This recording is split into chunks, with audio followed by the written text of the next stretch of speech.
Hello everyone, स्वागत है आप सभी का। मेरे प्यारे दोस्तों, स्वागत है आप सभी का फिर से आपके अपने यूट्यूब चैनल पे, जहाँ पे आप सीखते हैं इंग्लिश के ग्रामर को। जी हाँ, इंग्लिश ग्रामर के साथ साथ आप लोग इंग्लिश के वोकेबलरी सेक्शन को भी अच्छे से तैयार कर रहे होंगे मेरे साथ, ऐसी उम्मीद करता हूँ मैं।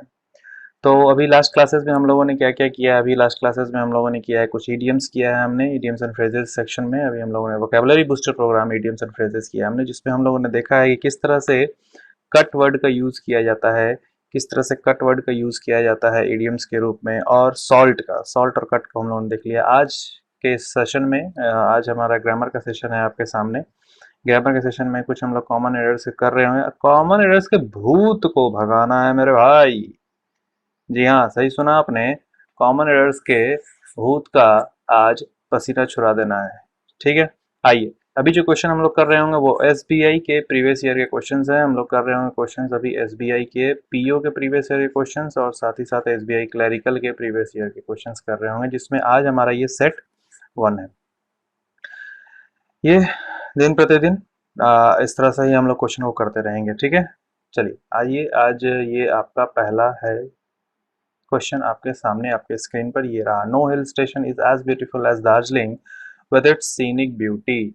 इस क्वेश्चन में क्या किया गया है? एक सेंटेंस को चार भाग में डिवाइड कर दिया है, ए बी सी और डी। चार भाग में डिवाइड कर दिया है इस सेंटेंस को, और आपको बताना है कि इन चारों भाग में से कौन से भाग में एरर है। चलिए, तो जरा सी एक ब्रीफिंग हो जाए अप्रोच के बारे में। अप्रोच हमारा फिर से वही अप्रोच जिसके बारे में हमेशा से बात करते हैं। पहला काम क्या है? सब्जेक्ट देखना। सबसे पहला काम सब्जेक्ट देखना, और सब्जेक्ट के साथ ही साथ सब्जेक्ट के लिए यूज किया गया वर्ब को देखना। ठीक है, सब्जेक्ट को देखना, सब्जेक्ट के साथ साथ यूज किया गया वर्ब को देखना। अब सब्जेक्ट में आएगा आपका क्या? नाउन आएगा, और सब्जेक्ट में आएगा आपका क्या? प्रोनाउन आएगा। ठीक है, और वर्ब में आपको देखना है form of verb, forms of verb. ठीक, अगर सब्जेक्ट सिंगुलर होगा तो वर्ब सिंगुलर, सब्जेक्ट प्लूरल होगा तो वर्ब प्लूरल। सब्जेक्ट और वर्ब के रिलेशन में हम लोग यहाँ पे कर रहे होंगे सब्जेक्ट वर्ब एग्रीमेंट को, यानी कि एक बार में एक दो तीन चैप्टर, इस तरह से एक वर्ब का चैप्टर चार। और वर्ब के फॉर्म्स के जब बदलते हुए रूप को हम लोग देखते हैं तो ये हो जाता है टेंस, यानी कि एक बार में 5 चैप्टर का कॉन्सेप्ट लेकर के हम लोग आगे बढ़ेंगे। तो आइए, इस तरह से ही हम लोग आगे बढ़ते हैं इस क्वेश्चन में। जरा इन सारी चीजों को मिटा लिया जाए एक बार। मिट जा। चलिए, मिट गया। आइए देखते हैं इस क्वेश्चन को। अब इस क्वेश्चन को जब हम देखते हैं तो नो हिल स्टेशन, बात किसकी की जा रही है? हिल स्टेशन की बात की जा रही है, और ये हिल स्टेशन सिंगुलर है तो इसके लिए यूज किया गया है इज, यानी कि ये तो यहाँ पे सही है ये funda. Is as beautiful as. अब देखो यहाँ पे एज के बाद लगा है पॉजिटिव डिग्री एडजेक्टिव। ब्यूटीफुल क्या है? पॉजिटिव डिग्री एडजेक्टिव है, तो as plus positive degree adjective plus as, ये स्ट्रक्चर का यूज किया गया एज ब्यूटीफुल एज, यानी कि यहाँ पे डिनोट किया गया कंपैरिजन को। क्या किया गया यहाँ पे? कंपैरिजन को। तो दो चीजों के बीच में कंपैरिजन हो रहा है, एक दार्जिलिंग के में, और दूसरा किसी हिल स्टेशन। तो हिल स्टेशन का कंपैरिजन दार्जिलिंग के साथ किया जा रहा है, और कहा जा रहा है कि दार्जिलिंग से सुंदर नहीं है। तो देखो, एक बात याद रखना, ट्रिक क्या याद रखना है यहाँ पे, जब कभी भी इस तरह क्वेश्चन आए, तो क्वेश्चन जब कभी भी आए ना, तो सबसे पहला चीज देखना कि सेंटेंस स्टार्ट कैसे हो रहा है ना? सेंटेंस स्टार्ट कैसे हो रहा है? यदि सेंटेंस तुम्हारा स्टार्ट हो रहा होगा नो से, यदि सेंटेंस स्टार्ट हो रहा होगा नो से, तो दूसरा चीज देखना कि क्या उस सेंटेंस में कंपैरिजन को डिनोट किया जा रहा है। अगर उस सेंटेंस में कंपैरिजन को डिनोट किया जा रहा होगा, तो साफ सीधी बात है कि नो के बाद अदर का यूज कर देना, आंख बंद करके, आंख बंद करके मार देना, ये नो के बाद अदर। चलो, यहाँ पे नो के बाद क्या कर देंगे? हम अदर कर देंगे। नो हिल स्टेशन नहीं, क्या हो जाएगा? No other hill station. कोई दूसरा हिल स्टेशन दार्जिलिंग के जितना खूबसूरत नहीं है। ठीक है, समझ में आया? चलिए, बड़ी गर्मी है बाबा। समझ में आया क्वेश्चन? आइए अगले क्वेश्चन पे आते हैं। The chief idea of a very common type of traveller. अरे ट्रैवलर, आओ यहाँ पे एक चीज देखो भैया। ट्रैवलर जो है, इसमें TRAVELLER है। एक स्पेलिंग होता है TRAVELER। ये दो ट्रैवलर है। इस ट्रैवलर का मतलब क्या होता है और इस ट्रैवलर का मतलब क्या होता है? इसका मतलब होता है यात्री, और इसका मतलब होता है यात्री, यानी कि दोनों का मतलब सेम होता है। फिर दोनों के स्पेलिंग में ऐसा झोल क्यों है? ऐसा इसलिए है क्योंकि ये है यूके की अंग्रेजी, यानी कि ये ब्रिटिश इंग्लिश में ट्रैवलर की ये स्पेलिंग होती है TRAVELLER। वहीं आपका अमेरिकन इंग्लिश जो होता है, अमेरिकन इंग्लिश में ट्रैवलर की स्पेलिंग में सिर्फ एक ही एल होता है, दो एल नहीं होता है। ठीक है, चलिए।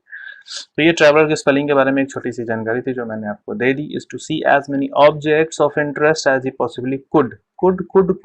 अभी हमने यहाँ पे कहीं देखा था इज।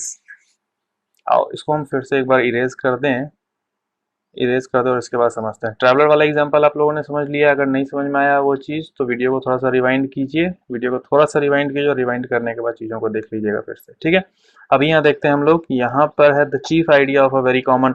तो सबसे पहली बात तो सब्जेक्ट का चुनाव करना है। तो सब्जेक्ट क्या है? The chief idea. The chief idea subject है। किसका chief idea? A very common type of traveller का चीफ आइडिया क्या है? इज, यानी कि हो गया यहाँ पे प्रेजेंट। इज यानी कि प्रेजेंट। अब देखो ये सिंगुलर तो ये भी सिंगुलर, यहाँ तक तो सही है। अब ये सिंगुलर सिंगुलर मिल गया तो फिर हम टेंस के ऊपर चले जाएंगे, यानी कि ये प्रेजेंट है। As many objects of interest as he possibly could. अब यहाँ पे आ गया पास्ट, तो एक प्रेजेंट और एक पास्ट तो होगा नहीं, तो इस कुड के जगह पे क्या कर देंगे हम? यहाँ पे कर देंगे कैन, यानी कि इसका आंसर हो जाएगा हमारा डी। इसका आंसर हो जाएगा डी। पिछले वाले क्वेश्चन का आंसर क्या होगा? पिछले वाले क्वेश्चन का आंसर हो जाएगा यहाँ पे ए। पिछले वाले क्वेश्चन का आंसर होगा ए। चलिए दूसरा क्वेश्चन हो गया। तीसरा क्वेश्चन पे आते हैं। These acts were pushed through the parliament in spite of opposition but with little modification. आओ भाई यहाँ पर देखो एक phrasal verb pushed through, pushed through ये एक फ्रेजल वर्ब है। ठीक है, पुश्ड थ्रू फ्रेजल वर्ब इस रूप में है पुश थ्रू। पुश थ्रू ये एक फ्रेजल वर्ब है। ठीक है, पुश थ्रू का मतलब क्या होता है? पुश थ्रू का मतलब होता है जल्दी से, जल्दी से पेश करना, पेश करना। टू इरप्ट कह सकते हैं, इरप्ट करना। To make happen suddenly, to make happen suddenly अचानक से करना। ठीक है, तो पुश्ड थ्रू। तो दीज एक्ट्स, ये जो एक्ट्स थे, कानून थे, इनको क्या किया गया? पुश थ्रू, जल्दी से पेश कर दिया गया। फार्म बिल्स के बारे में तो बात नहीं हो रही है कहीं। चलिए हो सकता है उसके बारे में बात हुई हो या फिर कुछ भी बात हो, अपने को क्या लेना देना है उससे, अपने को बस सेंटेंस में ग्रामर ढूंढना है।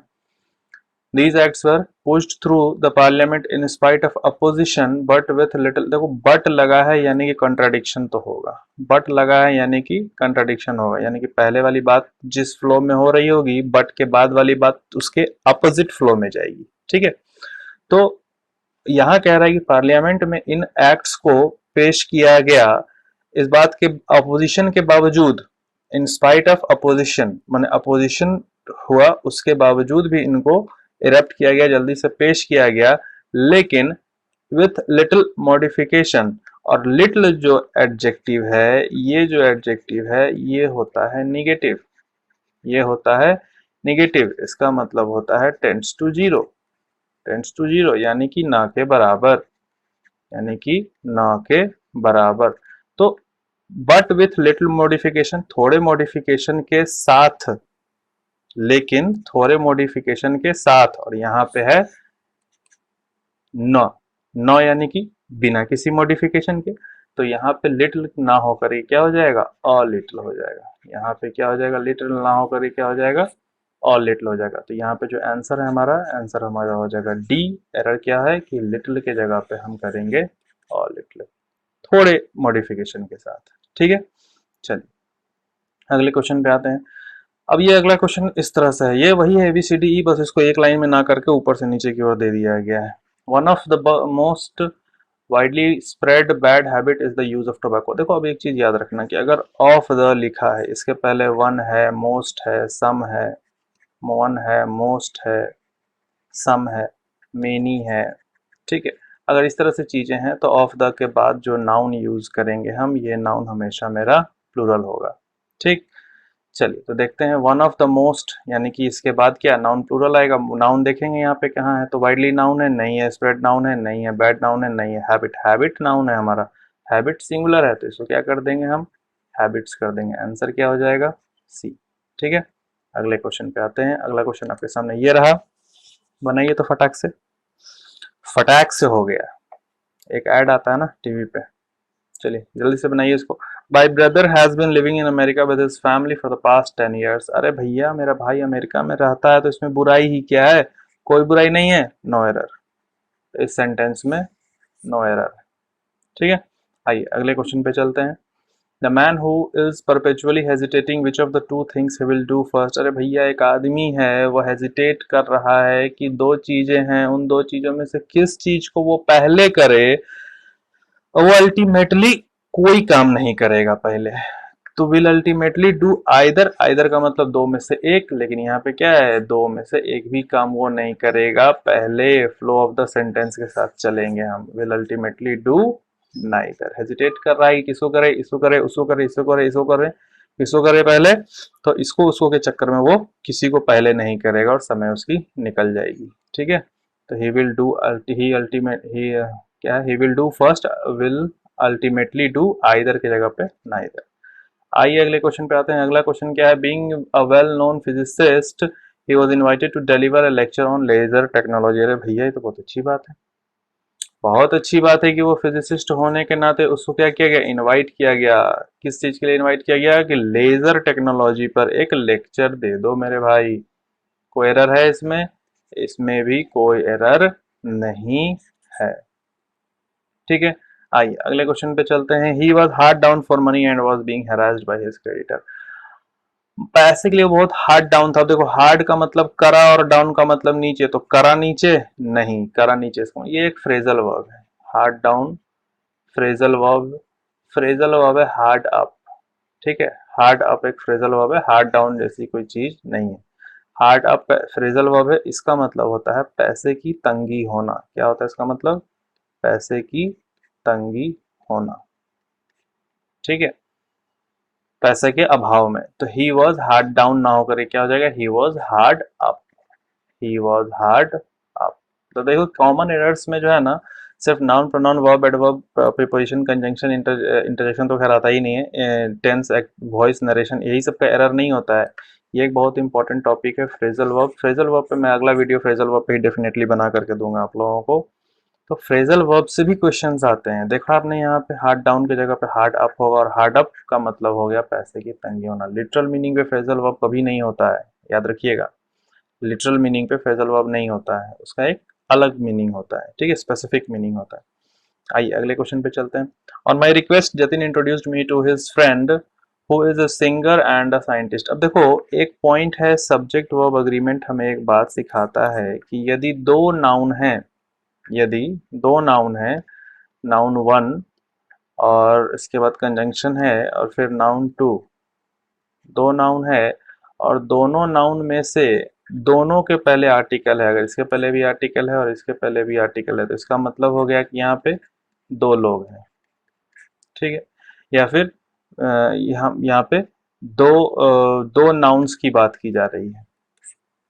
लेकिन अगर दो नाउन है यहाँ पे, noun one and noun two, इसमें दोनों के पहले नहीं, सिर्फ इसके पहले आर्टिकल है। यहाँ पे आर्टिकल है और यहाँ पे आर्टिकल नहीं है, यहाँ पे नो आर्टिकल है। तो इस केस में ये दोनों मिलकर के एक ही नाउन होगा, दोनों मिलकर के एक ही नाउन होगा। ठीक है, तो ये कॉन्सेप्ट हमें सिखाता है कौन, सब्जेक्ट वर्ब एग्रीमेंट। अब यहाँ पे देखते हैं कि मेरे अनुरोध पे, मेरे रिक्वेस्ट पे जतिन इंट्रोड्यूस्ड मी, जतिन ने मुझे परिचित करवाया। किससे करवाया, to his friend. Friend singular है, ध्यान से देखिएगा मेरे भाई, दिल थाम के ध्यान से देखिएगा, स्क्रीन पे नजर टिकाए रखिएगा। टू हिज फ्रेंड सिंगुलर है। अब देखो हु इज, फ्रेंड के बाद आया ये रिलेटिव प्रोनाउन हु और इसके बाद आया इज, तो ये सिंगुलर है तो ये भी सिंगुलर है, ये भी सही। अब देखो अ सिंगर, अ सिंगर ये नाउन, नाउन के पहले ये आर्टिकल अ सिंगर, यहां तक तो सही है। लेकिन यहाँ कंजंक्शन के बाद फिर से आर्टिकल और फिर से यहाँ पे नाउन, यानी कि ये हो गया नाउन प्लस कंजंक्शन प्लस फिर से नाउन और दोनों के पहले आर्टिकल हो गया। तो यहाँ पे तो दो लोगों की बात हो गई, एक सिंगर और एक साइंटिस्ट, दो लोगों की बात हो गई। लेकिन मिलवाया किससे था, परिचित किससे करवाया था, अपने एक फ्रेंड से परिचित करवाया था, यानी कि मेरे सिंगुलर फ्रेंड से परिचित करवाया था ना।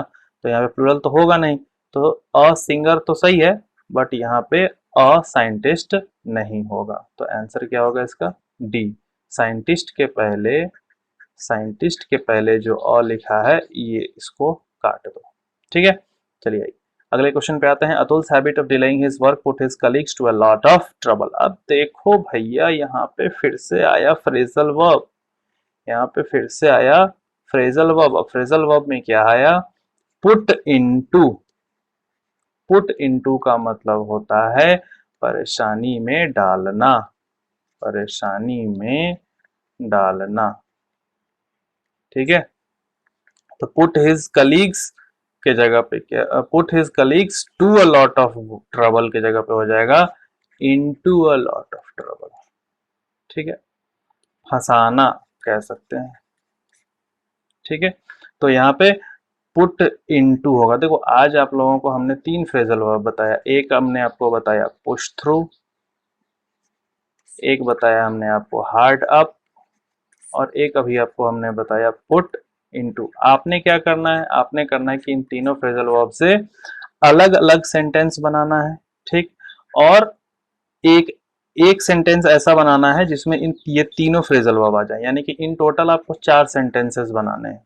ठीक है, 4 सेंटेंसेस आप बनाइएगा, और 4 सेंटेंसेस में क्या क्या, एक सेंटेंस में इसको, एक सेंटेंस में इसको, और एक सेंटेंस में इसको अलग अलग यूज कीजिएगा, और एक सेंटेंस ऐसा होना चाहिए जिसमें तीनों का इकट्ठे यूज हो जाए। ठीक है, ये आपके लिए होमवर्क हो गया।